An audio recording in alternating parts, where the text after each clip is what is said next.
Is this thing on? Hello, hello? Uh-oh. Another yapper with a mic.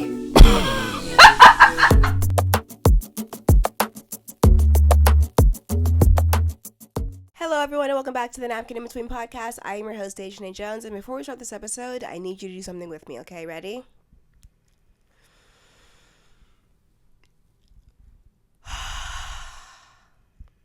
Take a deep breath. Because when's the last time you took a deep breath? Because if you're anything like me, you have been holding your breath because, bitch, every fucking day we wake up and it's something new. Every fucking day, Trump is doing something, he's saying something, he's on some fucking bullshit. And it's so bad, but every single day I wake up and the first thing that I do is check my phone, check the news, what's he up to, what's going on. And while I feel like it's important to be informed and to know what's going on, it's equally, if not more important, to take a second and to be present and to center yourself and to do something that brings you joy or makes you smile or something good. And so I want to start this new thing at the beginning of every episode where we talk about the peak of the week. And that is just something that I did this past week that made me smile, that kept me present, that kept me grounded, because now more than ever, we are going to have to figure something out to keep us grounded and present and makes us smile, because child, this man has hit the ground running and unfortunately nothing is slowing him down. So the peak of my week was going to the movies with my roommate. We went and saw One of Them Days, which is a movie starring Keke Palmer. It is SZA's acting debut. It is produced by Issa Rae. I just love when Black women, no explanation needed. If you know what I mean, you know what I mean. If you don't know what I mean, you have not spent enough time with Black women. Fix that immediately. It'll change your life, only for the better. I just love when Black women. One of Them Days was so funny. Such a good movie. SZA is so talented. It is ridiculous. Her talent is like effortless. You know what I mean? Like, she's just effortlessly talented. She effortlessly lies too. We need to figure that one out. Like, that needs to be addressed. But she is just effortlessly talented. For that to be her acting debut, she killed it. She was amazing. And that had to be something that was like kind of scary, I would assume, for it to be your acting debut. And for your acting debut to be alongside Keke Palmer, girl, I would have been shitting bricks. But she was so good. Her and Keke had so much chemistry. It was just amazing. And you know Keke Palmer. She is just amazing. One of the best actresses. I've been with her since, I feel like the first movie I ever saw her in was Akeelah and the Bee. Like, we grew up together for real. Like, that's my girl. I just feel like she has such good energy. You know what I mean? Like, she's one of those people that you could do anything and nothing with. And no matter what you're doing, like, she would just make it a good time. So shout out to Keke Palmer, shout out to SZA, shout out to Issa Rae. The movie was amazing. If you are looking for a movie to see, go see One of Them Days. It was amazing. And if you're looking for an activity to do, I recommend going to the movies. Going to the movies is one of my favorite activities to do, both with people and solo. I am a huge proponent in doing things by yourself. I think it really helps you figure out who you are, your likes, your dislikes, what you're confident in, what you would like to be more confident in. I can understand, at least for me personally, sometimes doing things by yourself can be a little bit daunting. I know for me personally, one of my biggest anxieties is being perceived, or like feeling like people are viewing me in public. I always worry that like people are staring at me or that I'm doing something that makes me look stupid. And I know that this is just my anxiety. I know that logically most people are not worried about other people, especially in a city like New York. But the anxious brain isn't logical, and it's not something that makes sense. You know what I mean? So something that I've tried to do in order to not be so anxious about being perceived is just doing things by myself. I feel like it really helps build confidence, and it just helps you know who you are so that you don't even really care if people are looking at you or doing whatever. You're just doing you, and that's all that really matters. But one of the first things that I did by myself was go to the movies, because it's the perfect activity to do by yourself. Number one, it's dark, so no one can see you. You don't have to worry about being perceived. Number two, you're not supposed to have conversations at the movies, right? You're supposed to be quiet because everyone's watching the movie. So you don't have to worry about being social or, striking up conversation with the people around you, you're supposed to be quiet. So if you are looking for activities to do by yourself, which I feel like everyone should be doing activities by themselves, it really does help you understand who you are. Go to the movies, great activity, and go see One of Them Days. Perfect movie. Amazing movie. It'll make you smile. It made me smile. So I definitely recommend seeing One of Them Days. I just love when Black women. Period. The end. That's it. I love when Black women. But I think it's important, again, now more than ever, to just do things that'll ground you and center you and make you smile and bring you joy. So I want you to tell me something. What was the peak of your week? Please leave it in the comments, and let's just get some good vibes and good energy, because bitch, we need it. Segueing into why we need it, what are we gonna talk about today? Trump, man. He has been in office literally less than a week at the point that I'm filming this, and his first week has just been thing after thing after thing. I'm not even gonna hold you. I have tried to film this at least 10 times. No less than 10 times, probably more than 10 times at this point. And every time I start to talk about what he's done in his first week, I start to dissociate and I start to lose my train of thought and I forget what I'm saying and I can't finish filming. And I think that's a mix of a couple things. Number one, I genuinely can't believe the things that are coming out of my mouth. I can't believe that what I'm saying is true and he's done these things and it's only been a fucking week. I saw somebody say, if you look at his presidential portrait, he looks like he is just on a rampage and is going to give us hell. And bitch, he has dropped us off in the left labia of Satan's wife's coochie. We are in hell, girl. We are below hell. It is just like, fuck. And I'm in disbelief, number one, of what I'm even saying and how what I'm saying is true. And number two, I feel like I'm grieving the loss of the presidential election. And I feel like I haven't fully grieved that loss yet. And that sounds weird a little bit, even to say that I'm grieving the loss of an election, but like that's what it is. I'm grieving the loss of what could have been, what we could have been doing, the things that could have been happening right now. And I just keep thinking, like, what if? Just thinking about what could have been. I think about what could have been and I think about what is, and it is just like, it makes me sad. It genuinely makes me sad of just thinking about where we are, because it feels like in 2025 we're still doing the same shit. It's just like the definition of insanity. Doing the same thing over and over and expecting a different result. And I feel like I am one of the sane people in a world of insanity, and it's driving me crazy. Like, I'm on the verge of a mentee B, especially with the way things are going. Like, holy shit, he is on a rampage. And in this last week, I've been trying to make sense of it and try to understand, like, why is he doing some of the things that he's doing? Why would he revoke the Equal Employment Opportunities Executive Order? Why is he rolling back DEI? Why is he targeting trans people? Why is he targeting immigrants? And just like, why? What's the goal? What is the point? And I genuinely believe that most of this is just like a personal vendetta. Donald Trump was 18 when segregation ended. Think about that. Donald Trump was 18 when segregation ended. In his most formulative years, he watched people tirelessly fight against integration. People closest to him, I believe it was his father, maybe his grandfather, probably both, honestly, were Klansmen. They went to Klans rallies. They were a part of the KKK. I don't know why I'm saying were as if the KKK isn't still around. They are still a part of the KKK. If not wearing the white hoods, they still have the same thoughts and ideologies. And so when you think about that, when you realize that in his most formulative years, he watched people fight to not have to integrate. And then he was 19 when Lyndon B. Johnson signed the executive order for the Equal Employment Opportunity. So in the brink of his adulthood, these non-discriminatory practices were being put into place. And I genuinely believe that at some point or another in Trump's life, he was passed up for an opportunity. Now, I know what some of you are thinking, Dejanay, he's a millionaire. He's a billionaire. He could just buy whatever he wanted, or his dad bought him anything that he wanted and everything like that. And I get that. I genuinely do. But money can only buy you so much. At one point or another, you have to rely on your own brain power to get you the opportunities that you want. And Trump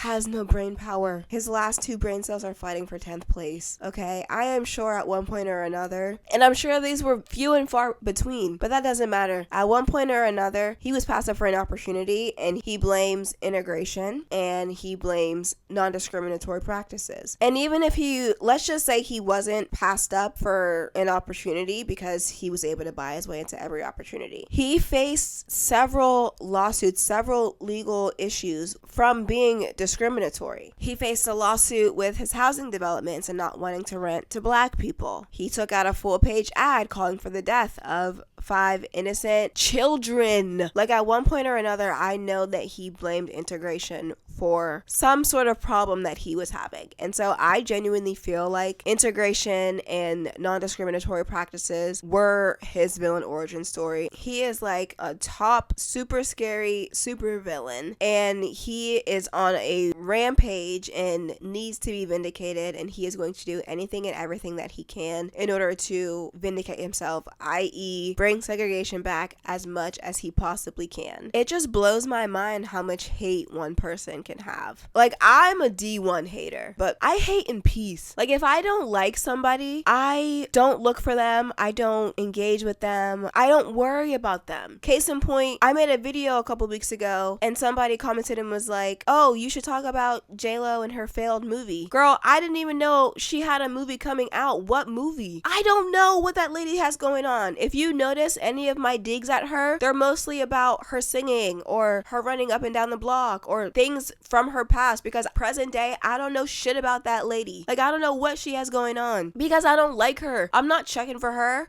I don't care. You know what I mean? And it's like, that's the kind of hate that I feel like like, if you are going to hate something or someone, just don't check for them. You know what I mean? Leave them alone, let them be, whatever. The kind of hate that Trump has, he's like, I need to make your life as miserable as possible. And misery loves fucking company. I know that Trump is an old, miserable, bitter man, and because he's miserable, he needs other people to be miserable as well. And that's what I feel like he is out to do as much as he can, is just make people's lives as miserable and as hard as possible. Mind you, as the president, there's actual real world problems that you could be focused on, but your focus is making other people's lives harder. I don't fucking get it. It makes my brain hurt. I want to scream. I need to go to a rage room or something. That's actually a really good idea. I should go to a rage room. I feel like I have a lot of pent-up rage I need to let out, and it's only been a week. I'm gonna have weekly scheduled visits at a rage room. Maybe Trump should go to a rage room and let out all his pent-up aggression. I don't know what that man needs, but it's just I just don't understand the point of, I understand why in terms of why he's doing it. I think that it's just a personal vendetta. But how are the things that he's doing, how do they help? What is the positive that we're going to see? Because with the rollback of DEI, genuinely, I feel like they think that anyone who is not a straight white male is a DEI hire, which is such a closed-minded thought to have. If everyone in the room looks like you and operates like you and thinks like you, ew. Literally, ew. That is such a crazy thing to think about. And how do we get anything done with no difference in opinion and no other thoughts? You know what I mean? I don't know. I feel like I can't put my words into sentences right now because this week has just been so draining emotionally. And I also feel like that's kind of what they want. They want us to feel drained so that we aren't paying attention. I'm still paying attention, I promise. I still am looking, I'm still researching, but I also think it's important to just take a break, because then you end up with your brain feeling like mush. That's how I feel right now. Anyway, and I'm just trying to figure out how is that helping for the only people in the room to be straight white men? Yikes on bikes. Straight white men have had the power for so long, and look at the world, girl. Look at how y'all have been doing. I think it's time to change it up. This is literally the definition of insanity. Doing the same thing over and over and expecting a different result. Are y'all not tired? And then the targeting of trans people and the executive order that, the US only recognizes 2 genders and they only recognize the gender that you were assigned at birth. Why? what is that helping? And it's under this guise of protecting women. I can promise you, I don't go outside and I'm not hyper vigilant because of trans people. I'm hyper vigilant because of men. But the targeting of trans people, and I saw that applications for passports for people who had the gender marker X are being like stopped, and they're not going to be able to get their passports because of Trump and his actions. And it's like, so you don't want trans people here because you're stupid and just ignorant, but you also don't want them to travel and get away from here and won't give them their passports. So like, which is it? What do you want? Do you want them here or do you not? Like none of it is making sense. It just doesn't make sense. And that's why I feel like I'm struggling to even film this episode, because it's like I need things to be logical, and none of this is logical because Trump is a very illogical person. He's just like a miserable old hag. And then he's agitating all these other countries, and he's into it with the president of Colombia, and they're having like a tariff war. And so I guess there were 2 flights of undocumented immigrants that were supposed to go to Colombia, and the president of Colombia refused to let the planes land. And so because of that, Trump implemented a 25% tariff on Colombian goods. And in response to his 25% tariff, the Colombian president implemented a 50% tariff on American goods. And it's just like, who do y'all think is going to feel the effects of these tariffs? It's going to be us. Some of the things that we get from Colombia are flowers, like roses. So happy Valentine's Day. If you thought that man was going to buy you flowers, number one, he's never bought you flowers before, so why would he start now? But now they're going to be even more expensive, so now he's definitely not buying you flowers. Sorry, why did I just randomly drag y'all like that? That was crazy. Flowers, coffee, gas. So all these people who voted for gas and grocery prices, guess what, Buki? Those prices are about to probably double, if not more. So I'm just tired, y'all. We're like a week, not even a week in. And I just need him to be taken out of office for legal reasons. I meant taken out of office, which hopefully should be coming soon. No, because he broke the fucking law. He fired a bunch of inspector generals, and in order to fire inspector generals, you have to give Congress a 30 days notice and provide rationale as to why you're firing them, and he didn't do that, and that is federal law. And wasn't it a part of his sentencing that if he broke any more laws that he would actually have to go to jail, which is the craziest fucking sentencing in the world, by the fucking way. Like, you broke this law, but we're not going to send you to jail this time, but if you break any more laws, we're gonna send you to jail. Like, be so fucking for real. Anyway, he was given this sentencing of don't break any more laws, you're actually gonna go to jail, and not even a week into the presidency, and he's broken a federal law. So it's like, who do we call? Olivia Benson or Pope? I don't know, but somebody get him on the fucking phone, because I need this man to be taken out of office. But then again, he has like presidential immunity, so it's like, will they even really do anything? Probably not. And he's filled everything with yes men too. Just people who will not in agreement to anything that he says. That's who he has surrounded himself with. And so anything that he wants to do, I fear he can do, and there will be no repercussions. Which, can you imagine if Barack Obama tried to do any of the things that they tore Barack Obama apart for wearing a tan fucking suit. Can you imagine if he did the shit that Trump is doing right now? They would have impeached him before he got in the Oval Office good. He would have been out. And that's why, if we're going to talk about anyone being a DEI hire, Trump is the DEI hire. It's just crazy. But it's kind of made me think, like, if I were president, what would I do? Because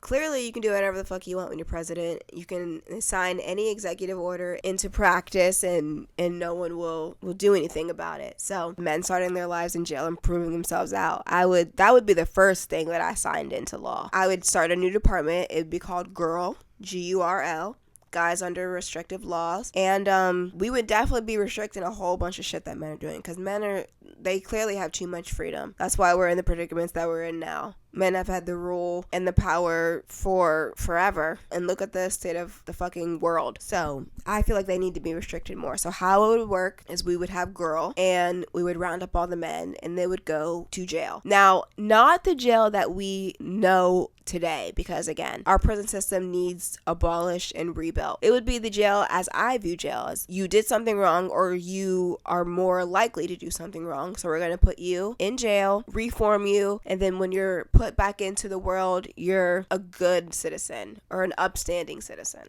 right? So all men would go to jail, except for the men who could be vouched for, but they had to be vouched for by women. And I know what you're thinking. Well, Dejanay, what about the pick-me's who would just say like, oh, he's a good guy, but it's actually not a good guy? Like, that could happen. I've thought about this too. I'm one step ahead of you. If a woman vouches for a man and it is found that he's does some fuck shit or he's not a good man or whatever, he's going to jail and she's going to jail too, bitch. Because I hate men, but even worse than men, I hate these pick-me ass fucking bitches. Like these bitches who enable these men's shitty behavior. I need them to be reformed as well. So they would go to jail too, and we would just work on uninstalling the misogyny. They would all go to therapy. They would just learn respect. They'd learn what the word no means. They'd learn that no is a full fucking sentence. They'd learn there's other ways to respond to things other than by punching holes in walls from anger. And once they're released back into the wild, they should be upstanding citizens. And if they're not, they go back to jail and we start all over. We try again. And even after they get released back into the wild, there would still be some restrictive laws. Number one, they would have maximum 2 hours worth of talking a day. Too many men talking at this point. We need to regulate how much they can talk. That would be number one. Number two, I would need to see them building more. I need to see more men at work. One of my favorite signs to see when I'm walking down the street is men at work. Like, yes.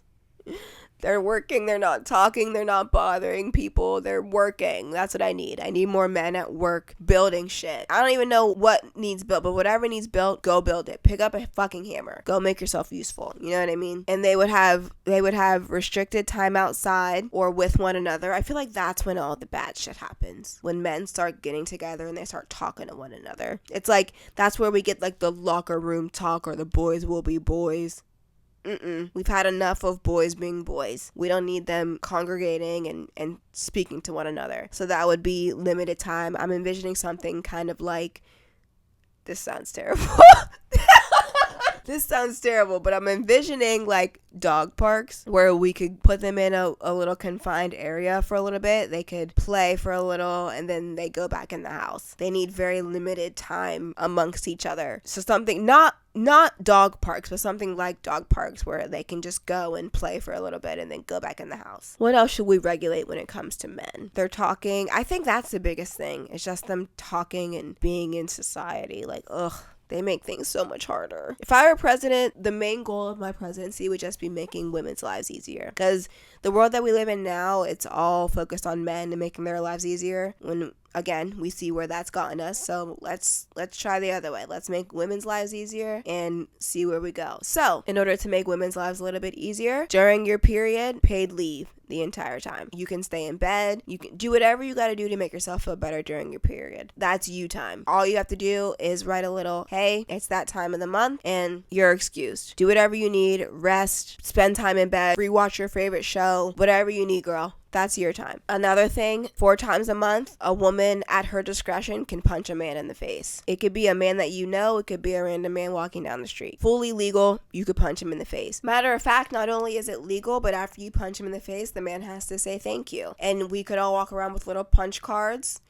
Get it? Oh my god, wait, that's such a good idea. We have little punch cards and you get a little punch, a hole punch in your card so that people aren't abusing the 4 punch limit. Did I say 4 punches a week or 4 punches a month? Because I meant month. I may have said week earlier. I meant month, but week, semantics, we'll figure out the details later. It doesn't really matter. You get 4 punches. That's all that really matters. Another thing that I would do for women to make our lives easier is J.Lo's going to jail immediately. J.Lo is like a domestic terrorist. She's just like terrorizing so many people's lives with her singing. And I've also heard that she is not a nice person in terms of like service workers. She doesn't tip well. She's rude to them. She literally views them as the help. She's just making everyone's life harder, or at least my life. And I'm the president, so she's absolutely going to jail for domestic terrorism. And I'm also making it so like for her songs, she only gets paid for the amount of vocals that were used in her song. So for example, say she has a song, 95% of the vocals are stolen, allegedly. 5% of the vocals are hers. However much money is made from that song, 5% goes to her.